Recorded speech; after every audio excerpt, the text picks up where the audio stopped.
Salut, je m'appelle Marie-Hélène et bienvenue chez moi. Alors, je t'invite à t'installer confortablement, à te faire une tisane, une boisson chaude. Moi, je me suis fait une petite infusion à la lavande. Voilà, tout simplement. On se met confortable. Voilà. J'ai préparé ma table pour les guidances de février. Alors tu verras sur mes vidéos pas mal de choses, mais à peu près à chaque fois que tu verras une de mes guidances, et à chaque fois que tu viendras me voir en soins d'ailleurs aussi, tu verras celui-là. Ça c'est Crolif, voilà c'est son nom, c'est lui qui l'a choisi, c'est pas moi. Et pour l'anecdote, j'ai une amie qui me disait « Mais si, il te faut du quartz rose dans ta salle de soins pour donner de l'amour pour les gens. » Ouais, je donne déjà de l'amour, et puis moi perso, le quartz rose, c'est bon, on en voit partout. Voilà, je trouve ça un peu rasoir.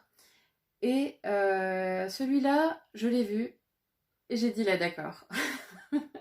Voilà. En plus, il est super puissant. Il est, comment dire, il est protecteur. C'est un puissant canal aussi, et il m'aide à canaliser les messages, et il est extrêmement balèze. Voilà, voilà. Voilà. J'ai plein d'anecdotes sur lui que je pourrais te raconter une fois si ça t'intéresse sur ce qu'il a été capable de faire, mais bon, ça, c'est pas le sujet du jour. Donc tu verras toujours différentes pierres selon l'inspiration, l'intuition, l'énergie du moment. Aujourd'hui, j'ai allumé une nouvelle bougie aussi. Voilà.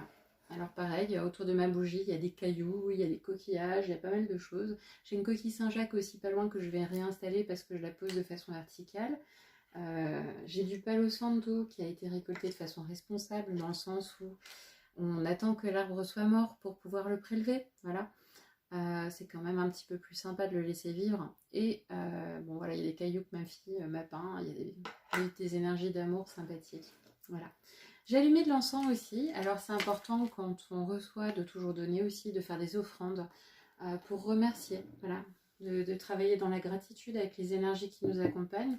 Et aujourd'hui, c'est un encens à, comment dire, au lotus. Donc oui, il a déjà brûlé depuis un petit moment, hein, le temps que j'installe tous mes préparatifs. Et pareil, c'est un encens qui a été fait de façon responsable également. Voilà, alors des fois j'allume des bâtons d'encens, des cônes. J'ai un kit pour faire les cônes moi-même, donc j'ai hâte de l'essayer. Et parfois des encens en grains, tout ça. Bref, voilà, on papote, mais l'heure tourne. Donc je t'invite à aller faire ta boisson, à faire pause sur la vidéo. Moi, je vais arrêter la vidéo là, je vais couper et je vais rajouter le tirage juste après, le temps de m'installer, de passer un coup sur la table et de bouger la caméra pour que tu puisses voir un petit peu mieux les cartes qui vont sortir. Voilà, c'est parti. Eh bien, je t'invite à revenir dans un instant. Alors, les balances, on va commencer pour ce mois de février par voir quelles sont, quelle est l'énergie générale de votre mois de février.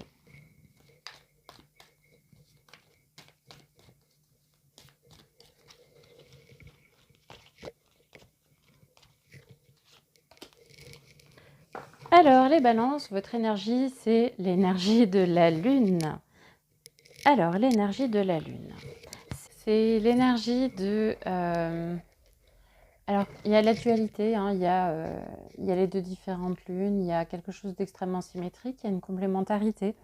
L'énergie de la lune, c'est une énergie qui appelle à quelque chose de cyclique. Il peut y avoir une fin de cycle, un nouveau cycle qui va démarrer également.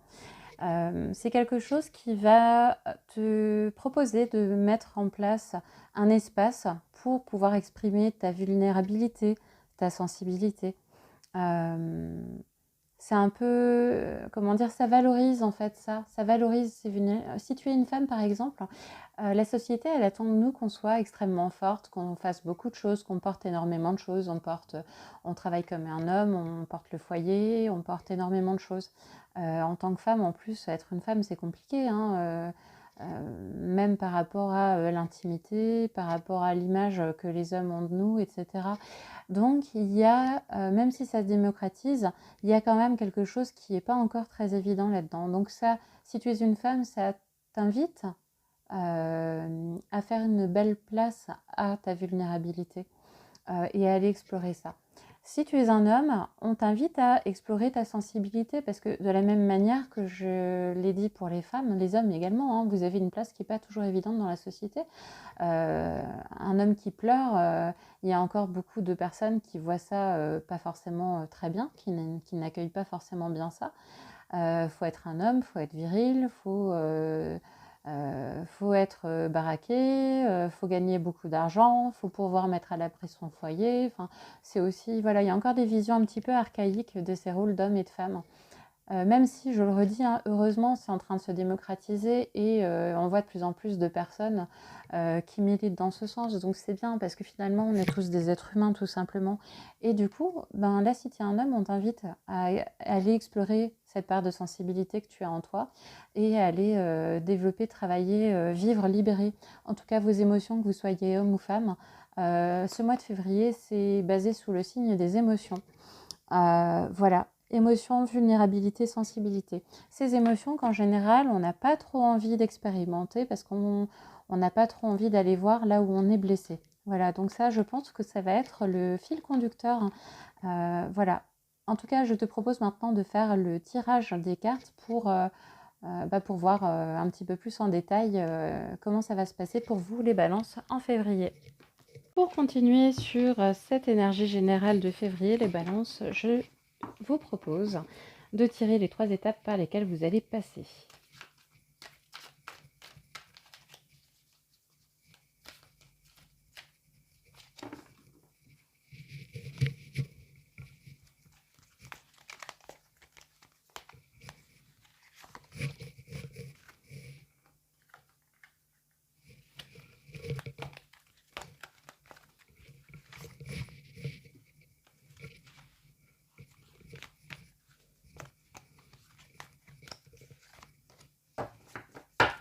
Alors, je vais également tirer 3 sauts. Ce sont des sauts qui vont vous permettre d'axer votre développement personnel aussi ce mois-ci. Et si vous le souhaitez, ma foi. En tout cas, ça va vous permettre d'avoir des conseils qui vous seront utiles pour traverser les énergies de février. Et réussir avec brio, j'en ai pas le moindre doute, vos défis de ce mois-ci.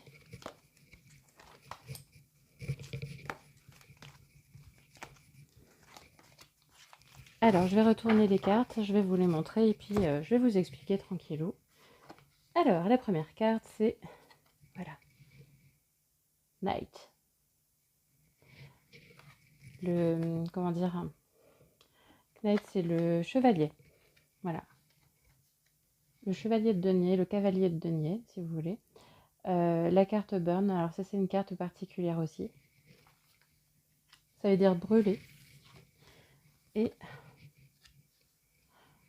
voilà, le 6 de bâton. Je vais retourner les sauts également et puis je vais vous expliquer en quoi ça consiste. Alors, le saut 64. Les illustrations sont des dessins vibratoires et vont pouvoir avoir une action aussi pour vous aider énergétiquement dans vos énergies de février. Voilà, hop là. Le 22.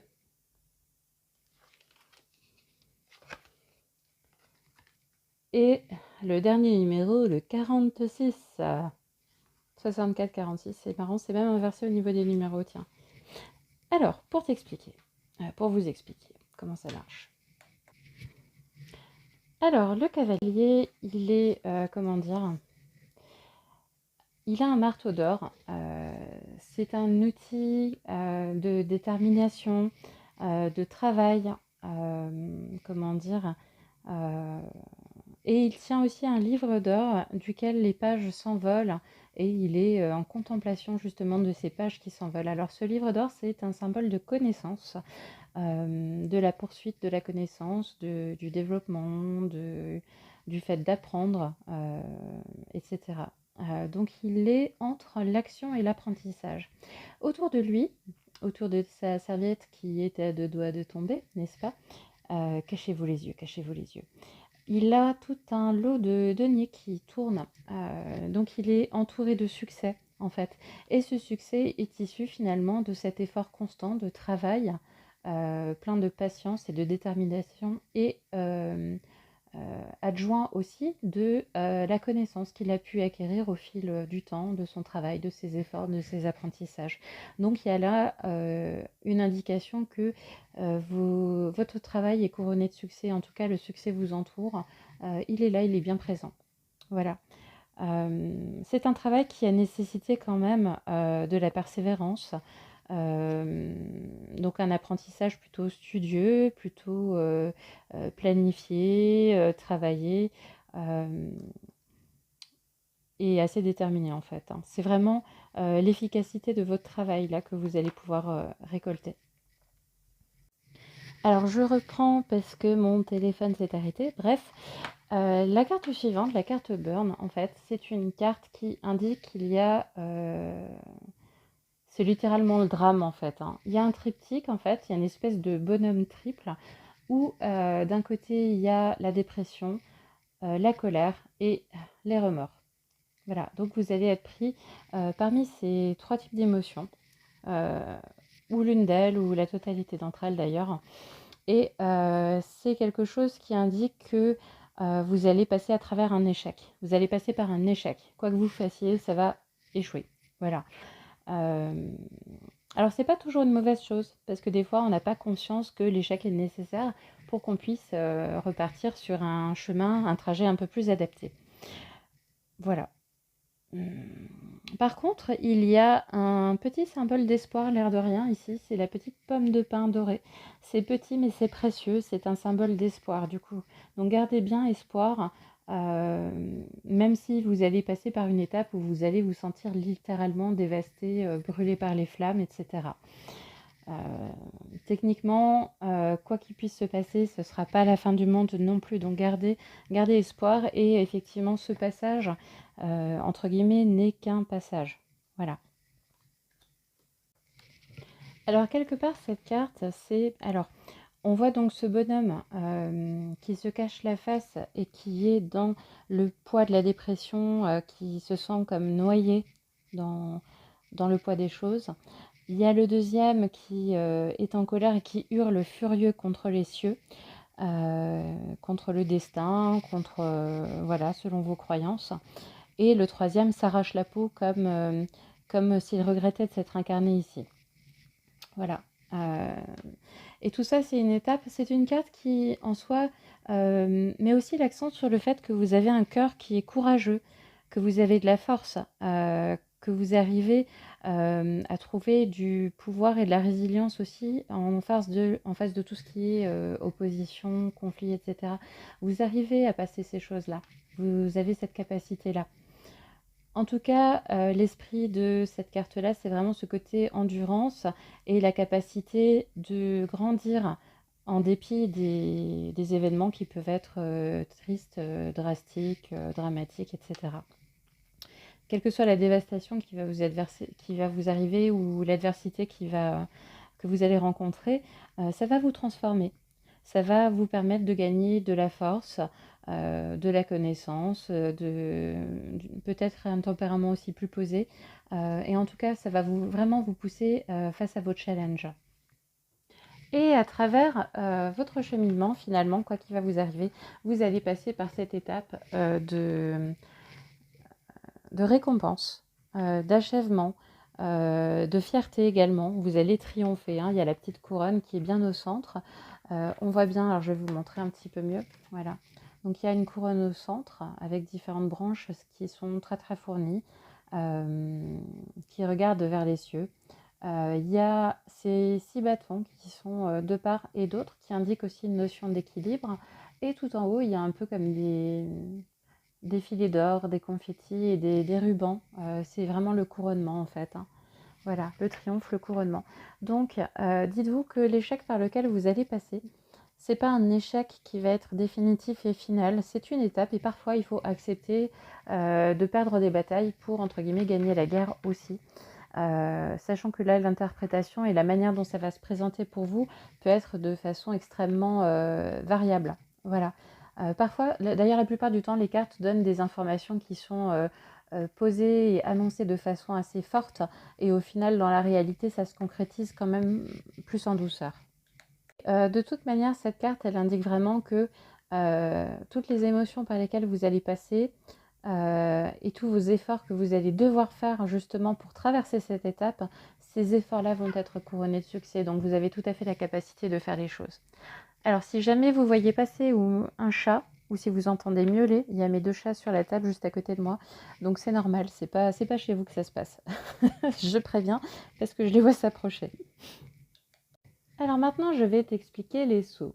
Alors les sauts que j'ai tirés vont apporter un éclairage sur ces différentes étapes et sur ton développement personnel, sur où tu en es dans ta vie, dans ton fonctionnement, dans tes mécanismes, tes schémas, tes aspects psycho-émotionnels aussi par rapport à tes traumatismes, à tes blessures, à tout ce que tu as à régler en fait avec toi-même et avec les autres. Et je vais te donner justement les éclairages sur les conseils à suivre pour pouvoir passer ces étapes avec le maximum de sérénité possible. Je t'invite maintenant à t'inscrire, à t'abonner à ma chaîne, à me mettre un petit cœur, un petit like sur ma vidéo. Tout ça, ça te permettra tout simplement d'être alerté pour les mois prochains, pour les prochains conseils justement sur comment aborder les énergies des mois à venir. Je te remercie, c'est cool, merci pour ton soutien. Et maintenant, on va attaquer avec le premier saut.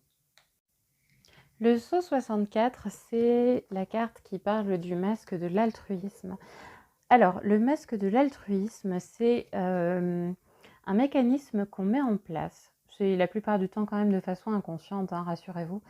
Alors, on a envie d'être une bonne personne. Ok. Et du coup, on va avoir tendance à vouloir faire beaucoup pour aider les autres, à vouloir donner beaucoup, à vouloir voilà, en fait, à vouloir donner à des associations, être bénévole, donner de son temps, aider telle personne et telle personne, quitte à parfois en faire un peu trop et à s'oublier. Donc on est justement dans cette énergie-là où on va beaucoup travailler, beaucoup agir, beaucoup se renseigner, beaucoup se documenter, beaucoup apprendre, et on va être dans une énergie extrêmement active. Mais cet altruisme, cette chose qu'on met en place pour avoir le sentiment d'être une bonne personne, ce qui va être difficile à voir, c'est que le fait de vouloir, d'avoir besoin de se sentir être une bonne personne, non, le chat, tu viens pas là. Chut, chut, chut. Allez, descends, descends. Voilà. Pardon, le chat qui est monté sur la table. Donc le fait de vouloir être une bonne personne va nous aider, nous pousser à aller vers de l'altruisme, de façon parfois assez poussée. Mais en fait, c'est un masque parce qu'à travers l'altruisme, ce qu'on recherche, c'est à obtenir quelque chose, à obtenir de l'attention, de la valorisation, de l'amour, de la validation. Par exemple, on peut être amené à faire des enfants, on a une forte envie de faire des enfants. Et puis, quelque part, c'est pour avoir des mini-mois qu'on va pouvoir aimer, choyer et qui vont nous donner de l'amour en retour et le sentiment de réussite, d'être une bonne personne, le sentiment de validation en tant que personne aussi. Donc, quelque part, cet altruisme, il est un petit peu biaisé. Alors, c'est difficile de s'en rendre compte, c'est extrêmement dur, mais là, c'est cet exercice qui vous est proposé pour le mois de février, les balances. C'est de voir en quoi votre générosité et votre altruisme est issu d'une motivation de façon tout à fait personnelle à vous, de façon un petit peu égoïste. En soi, c'est aussi compliqué parce qu'on est dans une société où l'égoïsme est décrit comme le fait de penser à soi avant de penser aux autres. On pointe un peu ça du doigt en disant « Bouh, c'est moche, c'est vilain, c'est pas beau, c'est mauvais, c'est des mauvaises personnes, bah, les égoïstes, bah ». Mais en fait, non. En fait, non. L'idée, c'est que il faut être un petit peu égoïste parce que si vous n'êtes pas bien dans votre peau, si vous avez mal dormi, si vous n'êtes pas en bonne santé, si vous n'êtes pas en pleine forme, vous ne pouvez pas sauver les autres. Voilà. Exemple, je sais pas, vous êtes tous, je sais pas, vous êtes sur un bateau avec plein de personnes, le bateau coule, vous êtes dessus, vous coulez avec. La première personne à sauver, c'est vous-même. Parce que sinon, vous ne pouvez pas aller aider les autres, en fait, tout simplement. C'est un peu caricatural, c'est un peu exagéré, mais l'idée, elle est là. C'est en fait, vous êtes dans une énergie où vous étiez, où vous êtes en train de quitter cette énergie extrêmement altruiste pour, en fait, pour vous retrouver, pour vous trouver vous en tant que personne qui vous êtes réellement. Voilà, et l'exercice qui vous est proposé, c'est de voir derrière ça quelle est l'émotion, quel est le besoin que vous avez fondamentalement derrière ça. Il y a des personnes qui vont vous donner des choses, de leur temps, de leur énergie, tout type d'énergie d'ailleurs, hein, que ce soit des objets, des cadeaux, de l'attention, de la disponibilité, de l'argent, etc. pour finalement avoir quelque chose en retour de vous.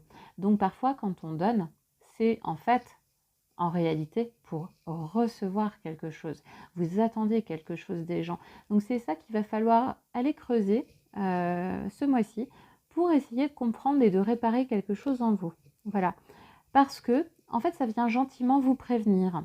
Vous prévenir de quoi? De cette crise. Parce qu'en fait, si vous êtes et si vous refusez de voir les parties de vous qui sont dans cette énergie-là de donner de façon avec motivation, de façon biaisée, en fait, ça va se retourner contre vous et c'est ça qui va se passer sur la deuxième carte. Voilà.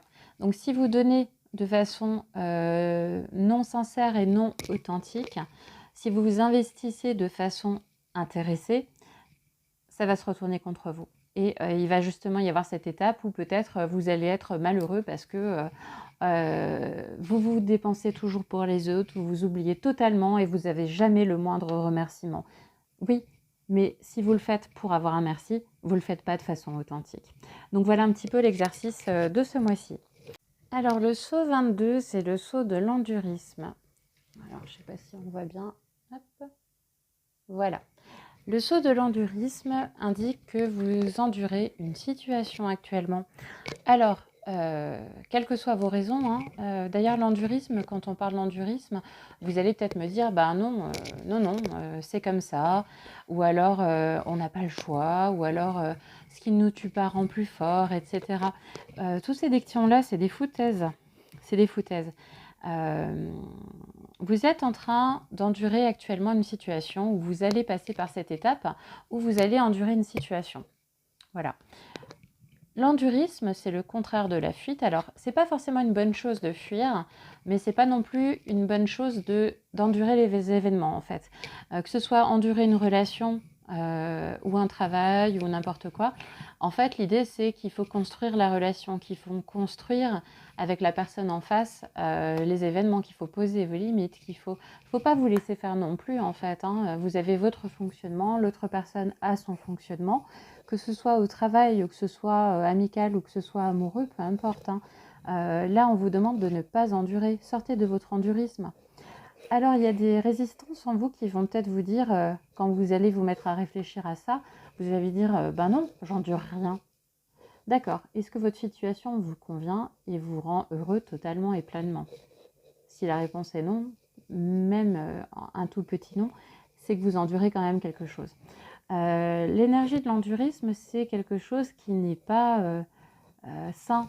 Ça n'est pas sain du tout en fait. C'est un peu romancé et c'est souvent valorisé en fait par la société en mode waouh, tout ce qu'il a fait pour elle, tout ce qu'elle a fait pour lui, tout ça.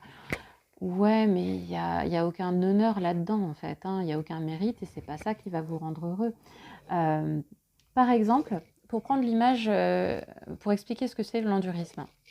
Alors, l'univers va amener à vous, en fait, quelque chose de plus aligné, qui correspond davantage à vos énergies, à vos besoins, à ce qui va vous rendre heureux, à ce que vous vibrez aussi simplement. Parce que si vous êtes dans des vibrations basses, vous allez aussi attirer des choses qui vont être de plus en plus négatives pour vous. Donc, bon, en tout cas, si vous avez besoin d'une consultation, n'hésitez pas à me contacter, hein, parce que je fais ça aussi de façon personnalisée.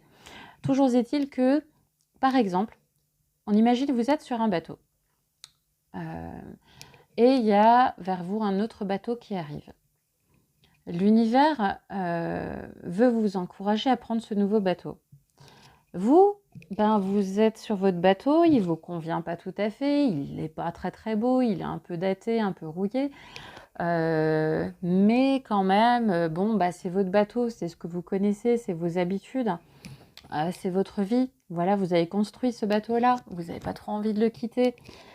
Et puis, l'univers, pour vous aider à quitter ce bateau, parce que ce bateau n'est tout simplement pas fait pour vous, il va commencer à abîmer votre bateau, à faire des trous dedans. Et vous, au lieu de quitter le bateau, Vous allez essayer de boucher les trous avec tout ce que vous trouvez sous la main, avec des torchons, des bouchons, vous ouvrez votre bouteille de pinard, vous avez fait votre pique-nique avec, vous essayez de reboucher tant bien que mal avec le bouchon de la bouteille, bref. Mais ce bateau, il est en train de prendre l'eau, de toute façon, parce qu'il n'est pas pour vous. Donc, l'idée, c'est n'endurez pas et juste suivez ce qui se présente à vous et acceptez ce qui va se présenter, tout simplement. Parce que d'une manière ou d'une autre, même si c'est extrêmement inconfortable parce que vous quittez votre zone de confort, vous quittez votre maison, votre foyer, votre cage adorée, votre travail, vos habitudes de vie, peu importe. Mais il faut le faire parce que la nouvelle situation sera plus en équilibre avec vous, plus en résonance avec vous, plus en alignement pour vous. Voilà, donc suivez ce nouveau bateau et arrêtez d'endurer. Le saut 46, je vais vous le remontrer. Le saut 46, c'est le saut de la boussole détraquée. Alors, la boussole détraquée, c'est votre boussole interne. Et ben, elle n'est pas droite. Voilà. Tadam! C'était la guidance du jour. Non. Pour vous expliquer, donc la boussole, c'est votre boussole interne, elle a été formée au fil du temps, au fil des années, par vos expériences de vie, par vos expériences sociales, amicales, professionnelles, amoureuses. Elle a été formée par votre éducation, que ce soit scolaire, religieuse, culturelle. Elle a été parentale aussi, familiale, hein, et elle a été formée par la façon dont on vous a traité enfant notamment. Voilà.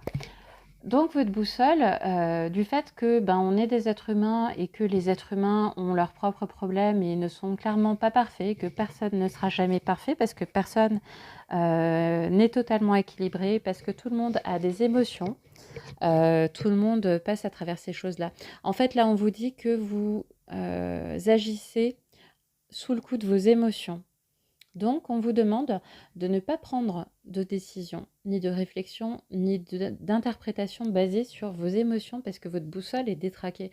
Du coup, là, vous allez sans doute passer par une période où vous avez le sentiment qu'on vous utilise, qu'on se fout de votre gueule, etc. Mais vos émotions, déjà d'une part, ne sont pas vous. Elles ne sont qu'une énergie qui passe à travers vous et qui vient exprimer, mettre en lumière quelque chose de blessé chez vous. Donc, allez regarder qu'est-ce qui est blessé chez vous. Pourquoi vous vous sentez comme ça? Qu'est-ce qui fait que vous vous sentez comme ça? À quoi ça vous fait penser? C'est quand la dernière fois que vous êtes senti comme ça? Qu'est-ce qui s'était passé? Du coup, c'est quel sentiment qu'il y a derrière l'impuissance, l'injustice, etc. Tout ce que vous voulez. Allez chercher finalement derrière votre émotion, qu'est-ce qu'il y a? Et si vous réfléchissez avec beaucoup, beaucoup, beaucoup de recul, vous allez sans doute convenir avec moi que votre émotion vous appartient et elle est reliée à une expérience que vous avez faite, que vous avez vécue et dont vous avez souffert. Ça n'est pas fondamentalement la responsabilité de l'autre en fait. Ça n'est pas forcément le reflet juste et véritable de la situation. C'est une interprétation qui vous est personnelle du fait de ce que vous avez vécu en fait, du fait de votre vie, de vos expérimentations et tout. Donc, en fait, là, on vous indique que si vous êtes à l'écoute de vos émotions, si vous leur donnez du temps, elles pourront sans doute aussi plus s'exprimer et passer plus facilement. Voilà, donc ne les retenez pas, exprimez-les clairement, mais ne l'exprimez pas sur les autres, exprimez-la pour vous, en fait. Votre émotion, elle vous appartient. Accordez-lui du temps à cette émotion et basez vos actions non pas sur vos émotions, mais sur quelque chose d'un petit peu plus intellectualisé. Voilà, prenez de la distance là-dessus et essayez de guérir vos blessures pour pouvoir prendre des décisions qui ne soient pas hâtives, qui ne soient pas basées sur ces émotions-là, parce que du coup, sinon, vos émotions, elles vont vous emmener vers un chemin dévié qui ne sera pas bon pour vous, en fait. Elle va vous mener sur quelque chose d'autre. Et si la situation n'était pas si dramatique que ça? En fait, si vous y mettiez du drama, tout simplement parce que vous avez des blessures et vous avez ici quelque chose qui est un peu irrité et que la situation vient rajouter du sel, du poivre, du piment, ce que vous voulez sur la blessure. Voilà. Mais c'est parce que vous êtes blessé. Vous auriez rien sur la peau, vous sentiriez même rien en fait, il y aurait pas de problème et ça passerait crème. Vous arriveriez à gérer vos relations, à gérer la situation sans problème. Donc là, ce que ça vient proposer, c'est, de retravailler sur votre boussole interne, donc sur vos blessures et du coup sur, les sentiments que vous éprouvez par rapport à la situation.